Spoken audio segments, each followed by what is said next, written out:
you hear me okay? Okay, good. Loud enough. Thank you so much. That was a really, really informative presentation. I have scribbled lots of notes and you excited me as a consumer. Your platform approach is exactly what I was looking for this month. So I'll talk a little bit about my electric vehicle journey, but thank you for presenting such an informative topic. So next I'm going to introduce Levi Tilleman. He is currently the partner at Valence Strategic, his firm, and he also wrote a book, which not many of us can say, so it's quite a feat. And he's going to be talking a little bit about his experience at DOE as well as his perspective on the EV landscape in the US and China. So without further ado, I'd like to welcome Levi Tilleman.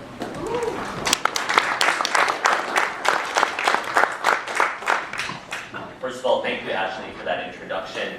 Secondly, thank you so much, Zhenggang, for that incredible presentation of the vision that BAIC has for the future, or the Beijing Electric Vehicle Company has for the future of transportation in China. It was incredibly informative, and I think that in many ways it was a much more sophisticated explanation of some of the same things I'm going to be talking about over the next 20 minutes.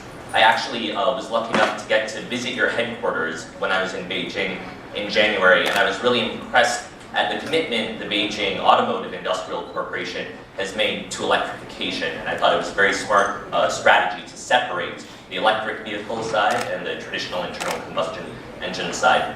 More broadly, I just want to thank all of the organizers for putting this incredible conference together and having me here today.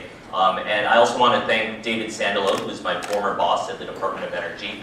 He hired me at DOE in large part because of our shared interest in electric vehicles in China. I used to come in and brief him on a somewhat regular basis, and eventually David offered me a job in the administration. So it's very meaningful to be here on the stage right after David Sandalo. The name of my presentation is E-Mobility, Yesterday, Today, and Tomorrow. And I call it that because I think that the drivers that brought us to where we are today in e-mobility are important to understand, but what's going to get us from where we are today to 2025 and the years beyond is very different. And so that's the story that I want to tell. And I really look forward to having a discussion with all of you afterwards and answering some of your questions. What I plan to do is talk briefly about trends in electrification up to 2016, and then describe in just a few sentences the state of international EV markets, and finally talk about the shifts in the drivers for electrification. So first of all, I want to go back to 2008. We've had a lot of interesting historical retrospectives, some of them with a personal angle to them, and I'm going to talk about where I was in 2008. I was working on a startup company that was trying to develop a more advanced, more efficient internal combustion engine. I completely believed that ICEs were the future of transportation, and I was quite skeptical of the electric vehicle as a plan for the future. And during that time, as most startups and entrepreneurs do, I was kind of figuring things out as I went along. And in that sense, there were three people that were really an inspiration to me, because they also had big dreams, and they were also figuring things out as they went along. First was this guy, Barack Obama, who, with very little experience, somehow got it in his head that he was going to be president of the United States of America. The second person, I guess, was a competitor of sorts. It was Shai Agassi, who raised $750 million for his luminary electric vehicle startup, Better Place, and they thought that battery swapping would make them the kind of central depot for electric vehicle charging in the future.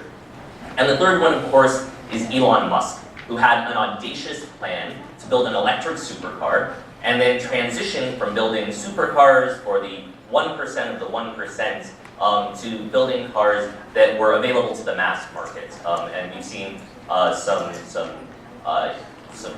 early indications of what that car will look like from the launch of the Model 3 earlier this year.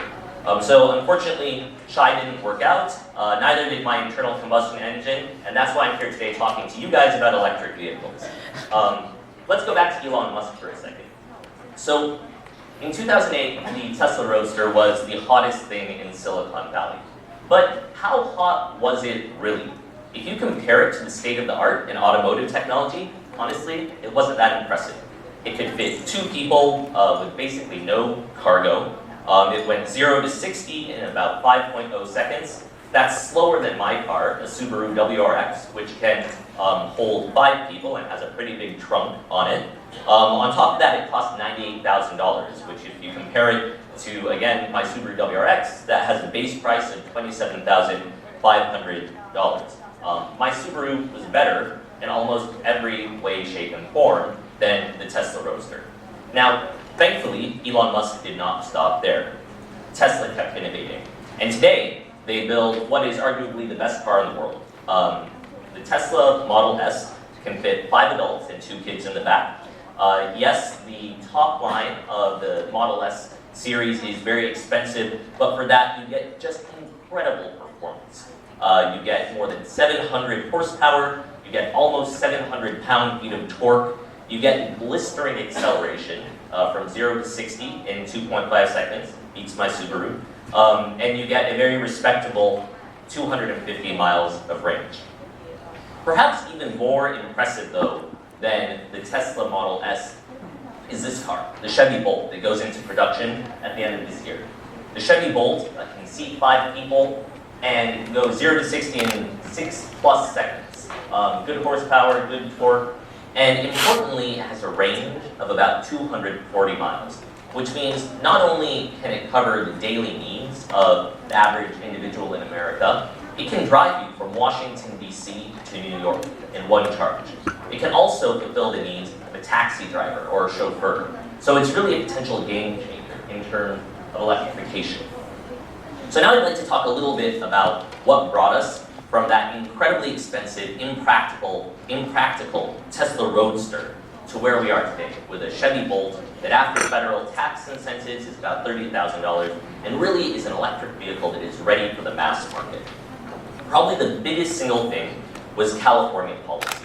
And David gave a terrific explanation of California policy. It's obviously complex and multi-layered, but I'm going to focus in on one specific element of that, which is the ZEV mandate, the zero emissions vehicle mandate. What California did is they basically told automakers that they had to sell a certain proportion of their vehicles in the state as electric vehicles. And for complex historical reasons, about 30% of the US auto market follows California's policies. So that meant that California controlled about 30% of the United States auto market. Now, California did something very clever, which is they didn't use command and control technique of just telling automakers, you have to build electric vehicles no matter what. They overlaid what I call a synthetic market on top of that policy, where they awarded automakers credits for every electric vehicle that they sold. And then they allowed automakers to buy and sell those credits between themselves. So as you can see, Tesla only made electric vehicles, and so they earned a ton of credits, and they were able to sell those credits to companies like Honda and Chrysler that didn't have electric vehicles. That meant that a relatively small company, Tesla, was able to earn almost $500 million up to 2014 just by selling ZEV credits. It was a really significant impetus to innovation, and it made innovation profitable in a way that it would not have otherwise been. What else has happened? Well, we've seen a dramatic expansion of the global EV battery manufacturing industry, and also a consolidation. In 2008, there were lots of little American companies that wanted to be the next big thing in electric vehicle batteries. But as we can see, almost all of the global EV battery manufacturing capacity is concentrated in 3 countries, China, Japan, and Korea, and in less than half a dozen large EV battery manufacturing consortiums. Now, that is poised to change. Tesla is building what they call the Gigafactory. It's a huge factory in the Nevada desert that's going to cost them about $5 billion. And they are hoping, through improvement in chemistry and process, to be able to substantially drop the cost of electric vehicle batteries in time for the launch of the Tesla Model 3. The question of whether they're able to do that remains open, but I was talking with Dr. Amine earlier this morning, and he told me that the CTO of Tesla told him that they're not going for a 30+% reduction, they're going for a 50% reduction in battery costs. And if they can achieve that, that's really significant. They're already producing the Powerwall. They want to be able to produce about 500,000 electric vehicles by 2018. and eventually 150 gigawatt hours a year of battery capacity, which is kind of stunning. That's like 5 times the entire lithium-ion battery manufacturing capacity of the entire world in 2014. So big plans. As a result of this consolidation and improvements in chemistry and improvements in process, we have seen a steady decline in the cost of EV batteries since 2008, when they cost about $1,000 per kilowatt hour, to today when they cost less than $200 per kilowatt hour. And in just a few years, we're expecting that we'll reach the DOE target for electric vehicle cost parity with internal combustion engines of $125 a kilowatt hour, which is a really big deal. Of course, policy is also going to be important to that discussion and to that progression of electric vehicle markets. And you can see here that policy does, in fact, make a huge difference. The early leaders in electric vehicle policy were Japan and the United States, and they led up until about 2014. But then China did something pretty spectacular. It learned. It looked over to California. It saw that their ZEV mandate was succeeding, and they adapted it with Chinese characteristics, installing a fleet mandate on municipal governments in China. They started at 10% of 10% of vehicle purchases in 2014, and rose to 2016, requiring local governments to purchase about 30% of their vehicles as electric cars. European policy is a little bit more complicated. There are overarching policies related to greenhouse gas emissions, but individual country policies have been very important as well. That's why you've seen concentration of sales in places like the Netherlands and Norway. But needless to say, electric vehicle markets are relatively small, but they're growing robustly, and they're in pretty good health in the year 2016. So the question is, what's the future? What does that future look like? Is it a Faraday future, where we're going to have blistering fast EVs that go from 0 to 60 in 2 seconds and have a huge number of customized characteristics associated with them? Or is it something a little bit more Mickey Mouse? Is it the Google car that rolls around at relatively low speeds and gets you from point A to point B? At Valence Strategic, which is my company, we have a very strong perspective on this. We do think that some people will continue to buy P85Ps and Faraday Future vehicles, but we think the future is with Mickey Mouse, mundane mobility. And that may sound boring, but it's not. It's actually revolutionary, because this is enabled by a new set of technologies that is going to fundamentally transform the transportation landscape. The current consumer model of trying to sell a car to a guy like me who wants to get from 0 to 60 quickly is going to go away. The new consumer is going to be Lyft or Uber, transportation network companies, or TNCs, as we call them. And this presents auto manufacturers with both peril and also a huge opportunity. Currently, the automotive market globally is about $2.3 trillion. But eventually that market is going to start to shrink, because TNCs are going to have higher utilization of vehicles than we currently do as consumers. Today, I use my car probably about 2% of the time. An average American uses their car about 4% of the time. That's an extraordinarily low utilization rate for such an expensive capital asset. TNCs are going to use these vehicles 40% of the time, perhaps 50% of the time. So the number of vehicles sold is going to go down. But there's an opportunity to move into the mobility market, which includes ground transportation in cars, in buses, on trains. And that market is actually much bigger than the pure play manufacturing market. So that's an opportunity for manufacturers like Bike to take advantage of this transition and take a piece of that huge mobility pie. We believe, fundamentally, that the mobility pie is going to be dominated by TNC, by companies like Uber and Lyft. Now, up until now, it seemed like there was kind of a healthy ecosystem that had 2 dominant actors in this mobility space.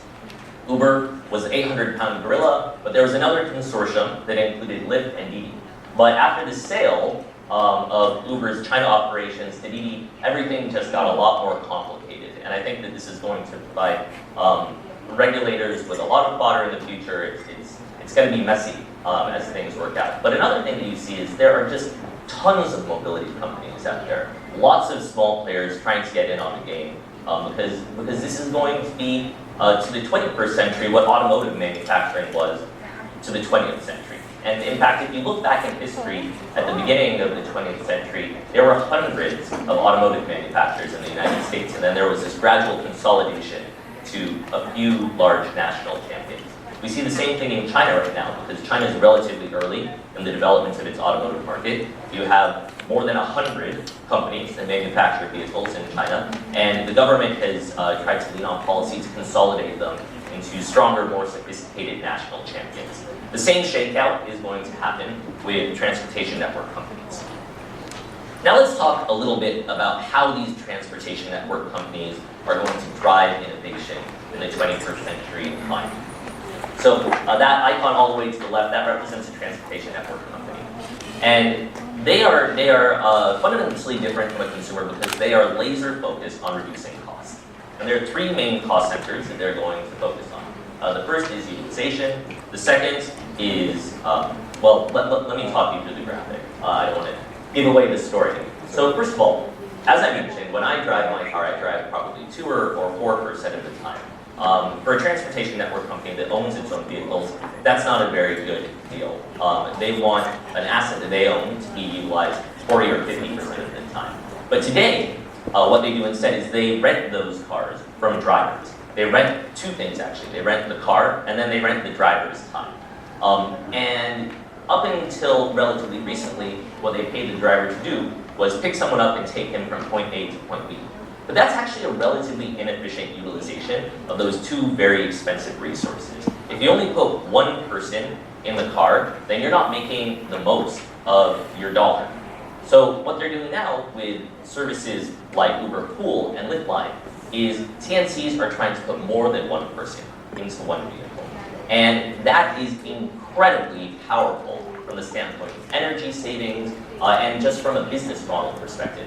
Because every time you put an additional person in that vehicle, you are changing the denominator of that cost equation.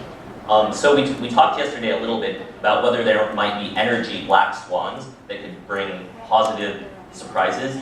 And I think that this pooling, something that was never possible before because we didn't have these smartphones that all of us carry around with us, and we didn't have the advanced matching and routing algorithms that are available to us today. This is a black swan from an energy perspective. You can save huge amounts of energy very quickly. So that brings us to the next area of cost savings. What's more expensive, the driver or the car? By far, the driver is more expensive, especially in the United States of America. You can buy a year or two old Prius for $15,000, run it into the ground. Now, try to pay someone $15,000 a year to drive a car. They're not going to do it. You have to pay them $30,000 a year, and you probably have to give them benefits as well. And so that is a very strong driver for TNCs to move away from a chauffeur-driven model of transportation to an autonomy-based model. And even if those autonomous systems are relatively expensive, even if the sensor suite costs $10,000 or $15,000, within a relatively short period of time, those AV systems are going to be printing money for TNCs. That brings us to the final place that TNCs can save money, which is electrification. Electric cars are much cheaper to fuel. The e-gallon that David mentioned earlier, even today, in a relatively low gasoline price environment, is about half the price of a gallon of gasoline. Also, electric vehicles don't break down as much, and so that's really important if you're running a fleet of vehicles. And all three of these technology forces are going to converge to do two things. They're going to drive down the demand for oil and drive down the demand for autos. Yes, there is going to be some induced travel, but it's not going to compare to the pressures that are pushing this market in the opposite direction. Transportation is going to become dramatically cheaper for TNCs. Every mile that they drive is going to be so much cheaper than the mile that an individual drives or a taxi drives that it's just going to reinforce their dominance. And we're going to live in an entirely new world. So you may think that that is just an interesting story that I've come up with at Valence Strategic, but it doesn't really equate with reality. But here's some evidence that it probably does. In the United States, about 2% of the national automotive fleet is hybrid, but 72% of taxis in New York City are hybrid. And why is that? That's because they approach things with the same kind of fleet logic that I described in the previous slide. So we have to change the way that we think about the world if we want to understand the future of transportation. Rather than thinking about vehicle miles traveled, or VMT, we have to start thinking about people miles traveled, PMT. Rather than analyzing the market through consumer logic, we have to analyze the market through fleet logic. Rather than thinking about fleet turnover as something that takes decades, we have to think about rapid innovation cycles that are driven by faster amortization of autonomous vehicles. Rather than thinking about individual control of our transportation system, which by the way is kind of a fiction anyway, we have to think about system-level controls. So there are some challenges that remain, and these are some of the big ones. Obviously, the regulatory issues surrounding the autonomous vehicles are going to be complex. The White House just introduced some draft regulations on Monday, so we're moving in a good direction, but there is a lot to work out. There's also going to be significant pushback from labor markets, because these autonomous vehicles are going to take jobs away from people. In 29 of the 50 states of the United States of America, what's the biggest job? Truck driving. And that's going to be one of the first areas that goes autonomous. And finally, there's this knotty issue of EV charging. EV charging is too slow. As you get to bigger batteries and you want to charge them more quickly, it gets very technically complex and very expensive. And to that, it's not profitable even today with the technologies that we're using. The business model for electric vehicle charging is simply not there. So that's something that's going to have to be worked out. So in conclusion, autonomous vehicles are synergistic with electrification. That doesn't mean that we should abandon policy. We have to continue to support policy that promotes electrification. But we want these two things to happen together. Secondly, consumer logic is going to yield to fleet logic. And fleet logic is going to be the fundamental thing that animates the innovation landscape of the 21st century in mobility. And finally, there are some challenges that remain. Primarily EV charging speed, some social issues surrounding employment that are actually going to extend to the broader economy with the rise of artificial intelligence and what we call physical innovation, and finally the EV charging business model. But at Valence Strategic, we think the future is electric, and we think the future is very bright. Thank you very much.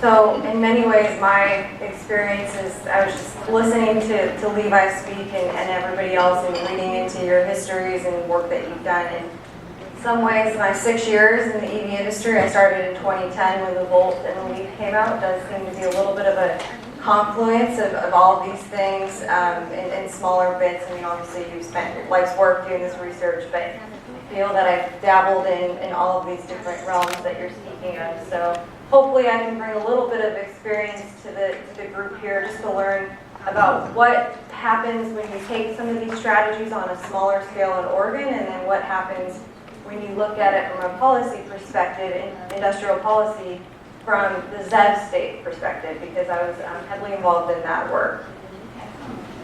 So Chen introduced me as the only state chief EV officer, and still the only person to have ever held that job. I had multiple states approach us and ask about replicating and maybe having one in every state. And there was a few positions that were created in Utah, a Republican-run state, and Vermont, but they all kind of called it something different, and there weren't any other states that were really willing to be as aggressive with serving or appointing somebody as a role that was basically government or governor-appointed role that tried to corral all of the different resources, private sector, public sector, leverage that funding, because Oregon, on the map that David showed, didn't have a lot of electric vehicles, but if you think of it from a per capita perspective and how often we purchase new vehicles, we were doing pretty well.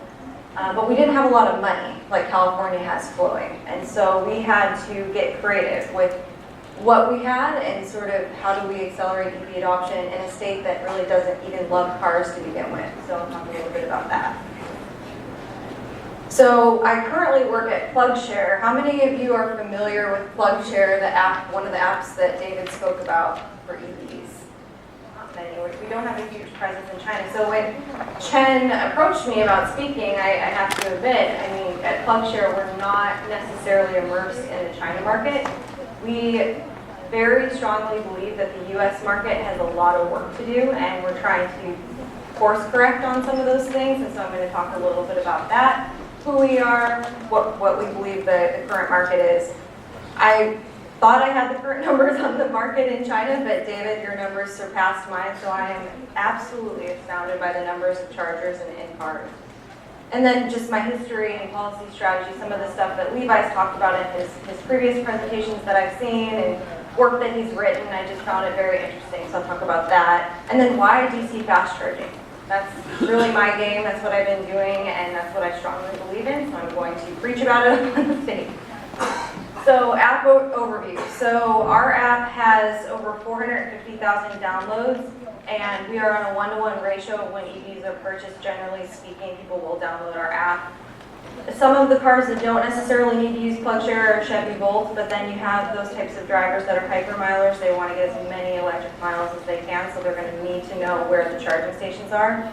Our app basically reflects what's out there from an EVSC perspective. It tells you, what workplace chargers are out there, what fast chargers are out there. We started out very basic, just reflecting the chargers, but we turned into a company that basically is a little bit like Yelp for EV charging, in the sense that people are actually able to rate the charging stations, and so you can pull up the app and look ahead of time at the plug score and determine whether it's worth your time to actually go to that charger. And unfortunately, it's been really useful because of the fact that the EV chargers in the United States, at least, haven't necessarily been as up to par with what I think consumers that are going to be purchasing these vehicles expect.